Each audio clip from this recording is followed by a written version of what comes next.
Hey everyone, welcome to lesson 4 for our social justice math class, our second half of our data visualization section. So we are going to finish up what we discussed last time. Last time we discussed a lot of ways to make bad visualizations and ways they can be used to misrepresent information, even if they're giving us factual information. And what we're going to try and do today is approach it from a different angle. Well, how do we make good data visualizations? How can we make good ones? And not only that, but how can we make good ones that are interesting, that are creative? So to start off with, let's get a baseline here because our data visualization is going to depend on what kind of data we are looking at. And so when we deal with data, we mainly have two categories of data that we can look at: a qualitative data set or a qualitative variable only takes on non-numerical values. Uh, so we use these like for things like the color of a shirt or your favorite baseball team or anything like that, right? Anything where it's a category that is a name, not a number. And then on the other hand, quantitative data is the stuff that takes on numerical values. That would be things like your height or an average temperature, something like that, where the data is an actual number. So, the way I think of this: quantitative, quantity, so that refers to a number, and then qualitative, quality refers to the quality of something, right? So, color of a shirt being a quality of that shirt. That's just an easy way for me to remember it. So, hopefully, that works for you. Now, as far as this goes with our terminology, the categories we break these things into are called the states, and the number of times a state occurs is called its frequency. So we could have something like the color of our shirt, and the states would be like I'm wearing a black shirt right now. If somebody's wearing a blue shirt, that could be a state as well: green shirt, pink shirt, all that kind of stuff. And then the frequency would just be the number of people wearing a black shirt or the number of people wearing a blue shirt or anything like that. So I'm going to do an example where we actually take some qualitative data and then we use it to construct some different data visualizations that we'll see in just a second. I'll have that up on our Canvas page if you want to take a look at it there. For now, the two ones that I want to start with are the Pareto chart, which is essentially a bar graph, and our pie chart or a circle graph. So a Pareto chart is just a fancy name for a bar graph, but specifically one where data is not numerical.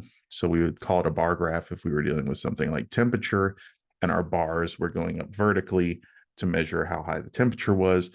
But we just use Pareto chart as a fancy way to say it if we're just talking about the frequency of our various states. So the number of people wearing a black shirt, the number of people wearing a blue shirt, the number of people wearing a green shirt, so on and so forth.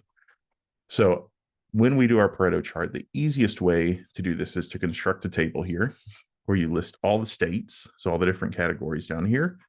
You list how many things are in each category.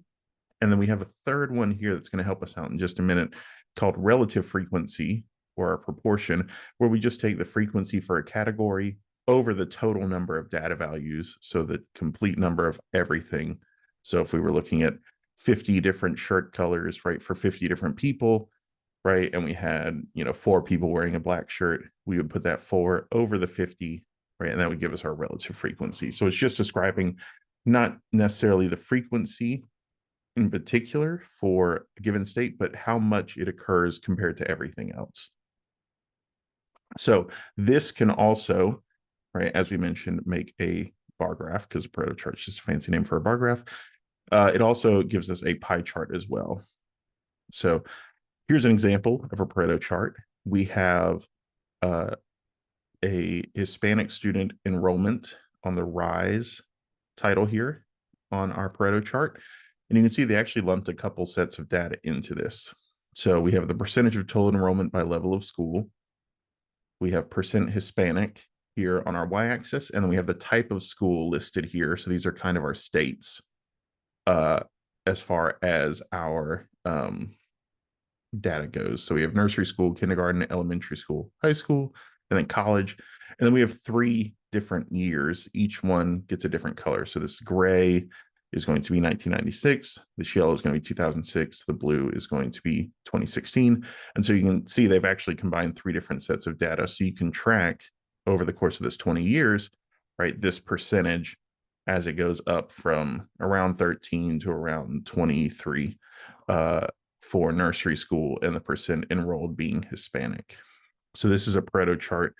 This is also a Pareto chart here. We have life after the military. We have another relative frequency here, right? Percent married, percent with children, percent with a bachelor's degree, percent enrolled in college.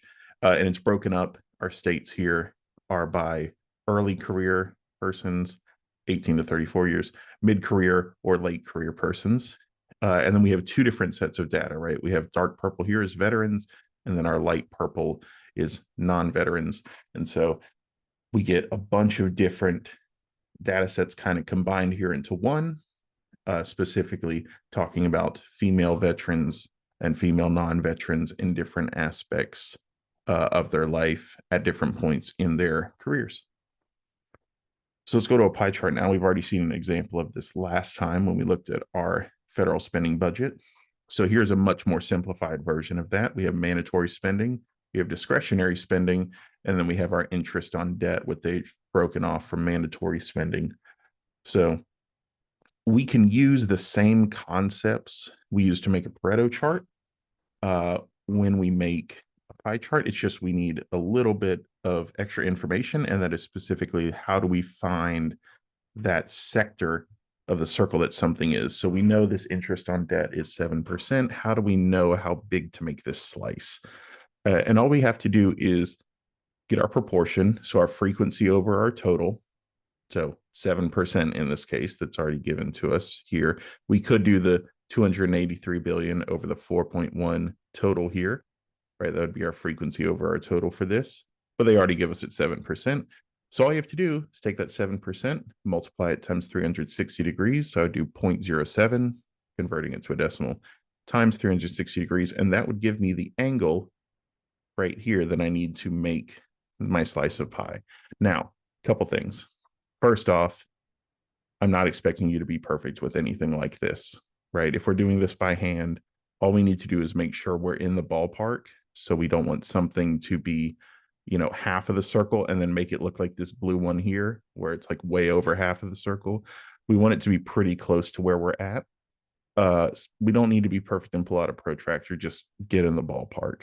And second, if you ever do one of these for anything, a job or an application for something or journalism or anything like that where this would pop up, you're probably going to use a computer for this, so it will do this for you. So as long as we kind of know what's going on in the background here and we can get to the right thing and kind of generally sketch it out, that's more or less what I think is important to take away from this. So we have those first 2 down, right? Again, I'll have an example of that up on the Canvas page for how we do that. Now let's talk about a third kind of graph that we call a time series graph. This is one where we have on our horizontal axis some form of time, whether it's years, minutes, days, months, whatever. And then our vertical axis is the thing we're interested in, our frequency or our relative frequency. And the goal is to see how this thing changes over time. So how is whatever we're interested in changing over time? Here we have home ownership rates for single householders. So we have here a line for female householders and a line here for male householders. And then we can see over the course of these 30 years, right, how that goes up and down by tracking it over the course of time. So 86, 96, 2006, 2016, right? So this is what a time series graph does. It gives us a way to track things over time and kind of see overall how something is changing as opposed to just quick here and there, how is it changing? Here's another one. This deals with voting rates for different races and ethnicities, right? So we have 1980 up to 2016, right? And we see different lines. We have a line for Hispanic, we have a line for other, we have a line for Black, and we have a line for white, all of these being non-Hispanic. So we have our asterisk there telling us that. And we can track these with our voting rate, the thing we're interested in on the y-axis, and our time on the x-axis. Now, one cool thing that happens with this is you can see right here, this little skip. We mentioned this last time where we have, data where we want to zoom in on a particular part and, go to the part where it's actually interesting and changing and not just have a big wide open graph where we can't see anything. So this is a good way to do this. This is called a changing scale. These two little dashes here. And all this does is let the reader know that there's a break in here. Like we go from 0 up to 30. And then in the same space, we count up 10, 10, 10, 10, right? We go 30, 40, 50, 60. So this is clearly not a jump of 10. This is a jump of 30. So that changing scale is the equivalent of us just taking the graph and going squash and squishing it down like that so we can get more zoomed in on the part that's interesting. So if you're ever designing a graph where you have to skip a bunch of stuff to get to where the data actually is, you can put one of these changing scales. You can put a little squiggle there, or you can put these lines, and that'll let the reader know that that is what is going on. So here's another one. We have Black education on the rise. Again, same setup, right? We have our time here going from 1964 to 2015. We have our percentage, so population age 25 and older with a bachelor's degree or higher. So that percentage is listed here, right? And then we can see the totals for all Black persons, and then female Black people and male Black people separately. This one's kind of interesting. I actually really like this one. It looks weird at first, but this is a time series graph. We have time on the x-axis listed down here. We have a percent on the y-axis. But the thing you'll notice is that the three categories we have here, right? If we're talking about percent of the population age 25 and over by educational attainment, so how much schooling they've had, we have less than high school, or some college, and bachelor's degree or higher. So basically, less than high school, didn't graduate high school, graduated high school, graduated college, right? So that's everyone, right? Everybody falls into one of those categories. Either they didn't graduate high school, they graduated high school, or they graduated high school and college. That's everybody. So the colors here represent each of these categories, and then how much of the color represents how much of the population falls into that. So you can see here, less than high school, we start out in 1940 with 75.9% having less than a high school education, 19.6 having graduated high school and maybe done some college, and then only 4.6 of the population having graduated college.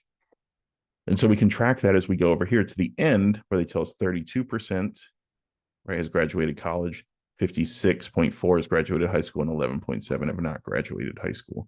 So because these numbers always add up to 100%, we can do it like this, where we have the colors instead of the lines. So you can kind of think of this as one big block where we can see the shift based on how much area our particular category is taking up. Whereas over here, it's mostly blue. Over here, right, it's mostly red with a lot more green than there was blue. So this is another way we can share a time series graph, specifically if everything adds up to 100%. So this is a mixture. This is a Pareto chart mixed with a time series graph. So it's a little tough to see here, but I'll post the slides as well so you can zoom in on this, because it's a pretty interesting visual. So this is Confederate monuments, when they were built and where they were built. So the color indicates where they were built. The green indicates a school. The blue indicates a courthouse, and red indicates another site. Down here on our x-axis, we have our time stretching from the beginning of the Civil War up to the modern day. And then the Pareto chart of this, you can see, right, is each one of these columns of dots is kind of like a bar, right? So we would have 4 dots here, 3 dots here, and that would tell us the number of monuments built in that year. And the really nice thing that I love about this chart is it actually highlights some of the major events that come from the Civil War, the Civil Rights Movement, World War I and World War II, the Great Depression, right? These big national events that you can see kind of how they influence what happened with our Confederate monuments. So something that's like a good example of this is you can see most of everything up to here is blue or red. There's a smattering of green in here, but there's a really big patch of green here, right? It's definitely more than blue, and it's almost more than red, our other sites put together. So those are the monuments built at schools, the green ones, right? So right here, there's this huge explosion of them. And so if we take a look at what happened right before that, it's Brown versus Board of Education, Little Rock 9. So desegregation happens right here. This is the start of the civil rights movement, and you can see a lot more Confederate monuments popping up at schools as a response to this. So this gives us a really neat way to not only visualize the data, but also contextualize it. There's a lot of information here in a very, very small package. So this is a really cool thing we can do that is a much more interesting and creative way to get this information across. Speaking of creative, we are not limited to these building blocks of visualizations. They provide us a good start. So our Pareto charts, our bar graphs, our pie charts, or our circle graphs, and then our time series, they are all good jumping off points, and they are nice tried and true methods to be able to get data across. They are essentially, right, the Honda Civic or the Toyota Corolla of data visualizations. They are going to get you from point A to point B. They are very reliable, but sometimes it's nice to drive something a little more fun. And so that's what we want to talk about now.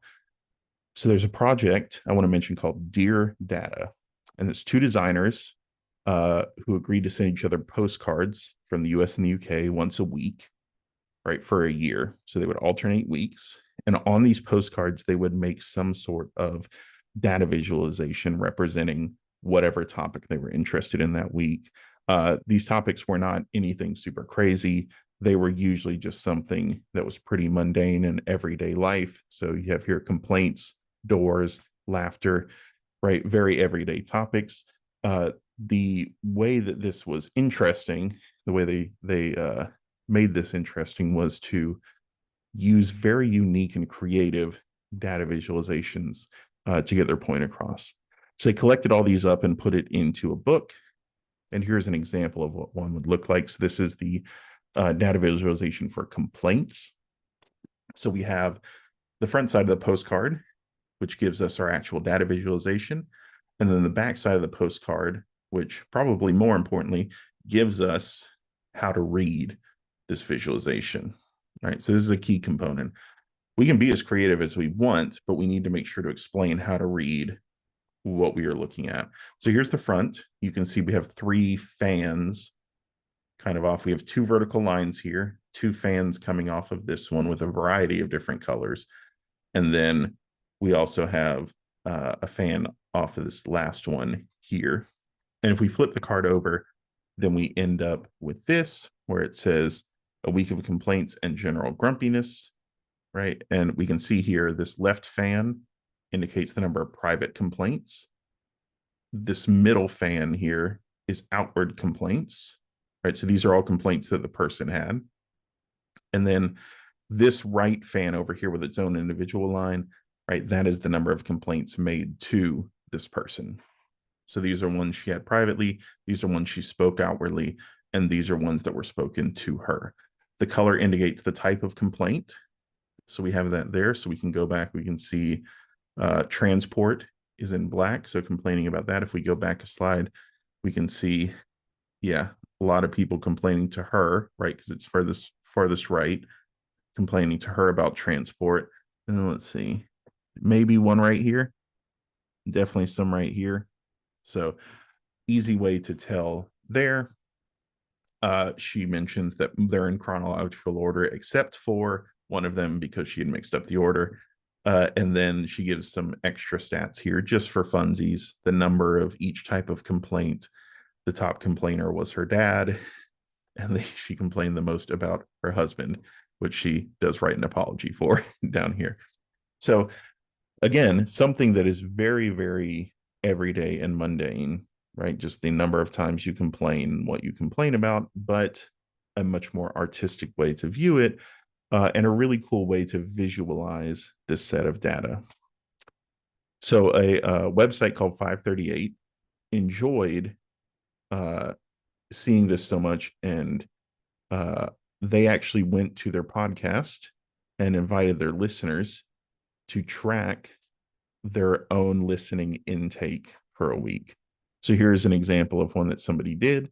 Now, this is just a glorified bar graph, right? This is basically just a Pareto chart, right? But it's arranged in a much more interesting way. You kind of have these sound waves coming off. You have the person with the headphones. And so we can see here each block is 15 minutes of listening, and then the color corresponds to the source of the audio. So radio, Pandora, podcast, Audible, and then the position indicates the days of the week. So over here around 10 o'clock is Monday, and then Tuesday, Wednesday, Thursday, Friday, Saturday, Sunday. So it goes around. So again, we have the key here to tell us how to read it, but this is much more enticing looking at this than it would be just to look at a standard bar graph. And as I mentioned last time, if we're being honest with ourselves with the amount of media that comes at us on a regular basis and how quickly we tend to scroll through it, it's pretty important these days to do something that is unique, that is interesting, that stands out and catches people's attention, because most likely they will not stop to look at it if it is not that. So here's another one, right? This is emotion. So we have a couple different things going on here. This is kind of a time series graph, right? We have the hours in a day going across here, right? And then we have a couple different things happening. Energy levels on the y-axis. We have hours on the x, energy level on the y. We have the color of the dot inside the flower, right? That corresponds to the emotion the person was feeling at that time. And then the shape of the flower corresponds to where this person was at. So you can see this circular flower here is the metro, right? So right here, they're on the metro. Right here, they're on the metro. You can see this one kind of looks like a sun, right?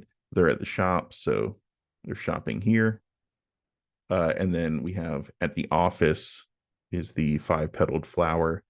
There you can track their energy level, and you can track their emotions. So there's a lot packed into this data visualization, right? It's kind of like the one we did with the Confederate monuments, right? There's a lot of info in here. At the core, it's kind of a Pareto chart / time series mix, but it also has some other fun things going for it as well. And it's a really nice picture of these flowers, right? That looks artistic, looks creative, looks cool, and gives us some good information on top of it. So this actually came from a previous semester here. This is coffee intake, right? And so you can see Meg's coffee intake over the course of a week, right? You can see what type of coffee it was. And this is more or less a Pareto chart, right? But again, much more interesting, and we get the type of coffee that it was there. So if this is something that interests you, there are a lot of cool references for this, good visualizations and creative visualizations. A bunch are listed here. Again, this is something, if you want to look at it, will be posted in the slides on Canvas. Also, I would recommend this book. It's called How Charts Lie. It is not only full of cool creative visualizations, but it also covers a lot of what we talked about in our last lesson, with how people will use charts to manipulate different data sets. So that's a really cool thing. If you liked this and wanted to kind of springboard off this and go somewhere else with it, those are both really cool options. And this book would also be a great option if you were taking a social justice math class for the project that we do towards the end of the semester. So with that in mind, right, we have our worksheet attached to this. Again, that's on Canvas, and again, it will be different in the summer, right? So during the semester, this is test 2, but during our summer, this will be lumped in with test 1. And so this will be due at the end of the week. And then you'll notice on the back of that worksheet that you'll need to gather data for 5 days to complete the back of the worksheet, where we're going to do our own Dear Data. So you can find that worksheet on Canvas, flip over to the back, right? And you will have a space in which you can create your own unique data visualization, as well as a place where you can write the key. So how to read the data visualization. So that is all for this lesson. Thank you all for watching, and I will catch you in the next one.